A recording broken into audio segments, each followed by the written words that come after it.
Yo, what's cracking everyone? Ericship 111 here. Now, ever since Forza Horizon 6 teaser trailer dropped all the way back in September of 2025 at the Tokyo Game Show, things have gone pretty quiet.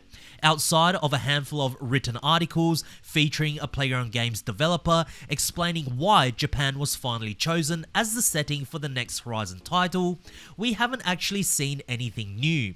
No gameplay, no screenshots, absolutely nothing.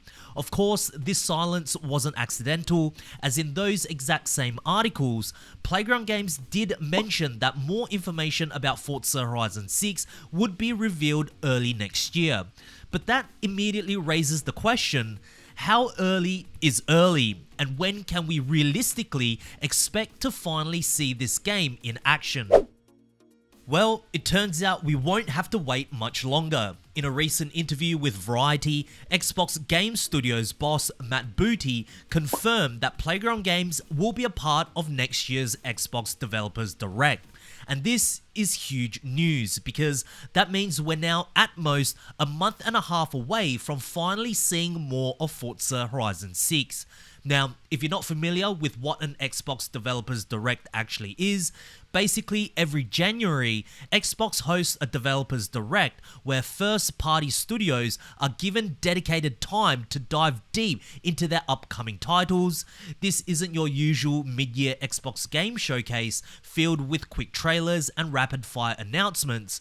Developer Directs are slower, more focused, and far more detailed. We often see studios showcase real gameplay, discuss design decisions, and even pull back the curtain with behind-the-scenes developmental footage. So naturally, expectations for Forza Horizon 6 are already quite high. Well, back in 2023, Turn 10 used the Developers Direct to reveal more of Forza Motorsport. At the time, we saw a mixture of pre-rendered trailers, short gameplay clips, developer commentary, and even behind-the-scenes footage. And while it all looked quite impressive on the surface, it didn't take long before we noticed all of their cheap marketing tactics and buzzwords plastered all over their presentation. Now, I don't think we'll see a repeat of that situation with Playground Games, and the reason I say this is because Playground Games spent the second and third year of Forza Horizon 5 genuinely trying to improve the game. They introduced a substantial amount of new content, addressed long-standing bugs, and actively responded to the community's feedback over on the Forza forums.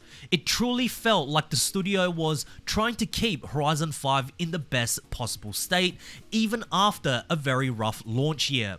And I believe they'll carry that same attitude into this upcoming Developers Direct. I mean, after all, this is Forza Horizon 6 set in Japan, the single most highly requested location from the Horizon community. And yes, I do expect to see epic trailers, real in-game footage, and plenty of behind-the-scenes content. And according to everything we know thus far, Playground Games may even be the main focus of next year's Developers Direct, meaning that not only will we get our first proper look at Forza Horizon 6, but we'll also get a deep dive into their upcoming Fable reboot. But here's where things start to get interesting. In a recent article published by Traction, former Playground Games co-founder Gavin Rayburn gave an in-depth interview where he opened up about the challenges he faced during the development of Forza Horizon 5, and more importantly, why he ultimately decided to leave the studio he co-founded.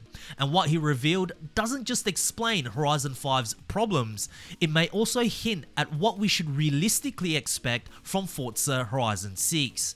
Rayburn explained that Forza Horizon 5's development was heavily impacted by the pandemic in 2020, particularly the shift to fully remote work.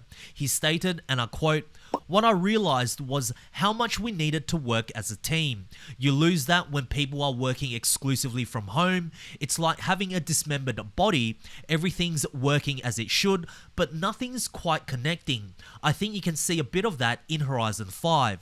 And honestly, he's not wrong. Forza Horizon 5 is incredibly ambitious on paper. It's bigger, it has more cars, more events, more content than any Horizon game before, but despite all of that, it lacks soul, something that older Horizon games managed to capture far better. But the pandemic wasn't the only issue. Raben also revealed that after Playground Games was acquired by Microsoft in 2018, he knew his contract wouldn't allow him to leave the studio for another 3 years. Therefore, he put everything he had into releasing Horizon 5. However, during that time, he began envisioning a completely new take on driving games, an idea that he felt couldn't exist under Microsoft's structure. He explained, and I quote, "In the back of my mind, there was a game design I wanted to build. It was unexplored at the time, but it seemed to solve a lot of problems I'd seen in driving games over the years. I couldn't build that at Microsoft or Xbox." And that statement says a lot because it does perhaps suggest that the level of creative freedom Playground Games once had during Horizon 1 through to the launch of Forza Horizon 4 simply isn't the same anymore. Now, Forza Horizon is one of Xbox's biggest flagship franchises, and that comes with perhaps stricter expectations, tighter roadmaps, more oversights, and far less room to take risks. Raben also admitted that by the time Horizon 5 was finished, the franchise had reached a point where meaningful innovation was becoming incredibly difficult. Not because the team lacked ideas, but because Horizon had become too successful.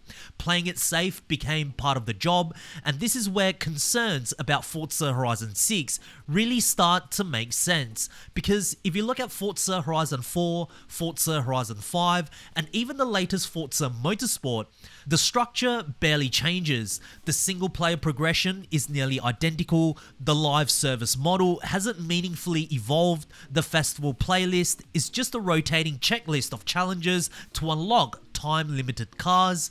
There's no compelling long-term narrative, and no live service system that feels exciting beyond the first year or two. And here's something else worth thinking about too. Gavin Raben wasn't the only major figure to leave Playground Games shortly after Horizon 5 launched. Mike Brown, the creative director at the time, also left along with several other senior developers. And while it was easy to point the finger at Mike Brown when Horizon 5 struggled early on, perhaps there's more that meets the eye. Because when an IP becomes this big, this successful under a huge corporation, creative freedom often takes a back seat. It means Forza Horizon 6 could be bigger, better looking, more successful than ever, but still end up feeling familiar. It may simply be Forza Horizon 5 with a brand new map, slightly more cars, better graphics, and the same live service structure we've already seen for many years. A title that performs incredibly well financially, but still lacks the soul that made earlier Horizon games so special. And that is the real question heading into the developers direct. Will Forza Horizon 6 finally evolve the formula, or will it prove that Horizon 6 has simply become too big to change? I guess we'll find out at the Xbox Developers Direct in January of 2026. Anyways, what are you hoping to see for next month's Forza Horizon 6 Developers Direct? Share us your thoughts down in the comment section below, as I do read all of your comments, guys. But anyways, if you guys did find today's video helpful, please make sure to smash the thumbs up button, as it really does help me out. And of course, if you guys would like to stay up to date with everything Forza Horizon 6 related, be sure to subscribe, and I hope to see you guys in the next video. Peace.